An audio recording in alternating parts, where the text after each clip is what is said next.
In this video, I'll show you how you can scan your PC for viruses with the Windows Defender. Now first, what you want to do is you want to simply search for Windows Security, just like this, and there should be a shield and a system. Now you want to open up this one. From in here, you'll see virus and threat protection.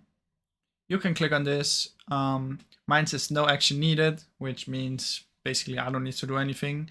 But if you still want to scan it, you can do that. From in here, what you want to do is go to here, press quick scan, and it will scan all your files. Now, as I do this, as you can see, it's gonna scan and it will take some time. Now you can let this be completed if you wanna. I already did it, so I don't want to do it again. And after, it will show you 0 threats found if there's nothing, or it can show you more. Now, if there is a threat, it will tell you, and it will also give you the option to fix the threat. So that's basically how you can do it, guys. Now, I really hope you enjoyed this video, and if you did, please leave a like and subscribe, as it helps me out a ton. Thank you so much for watching.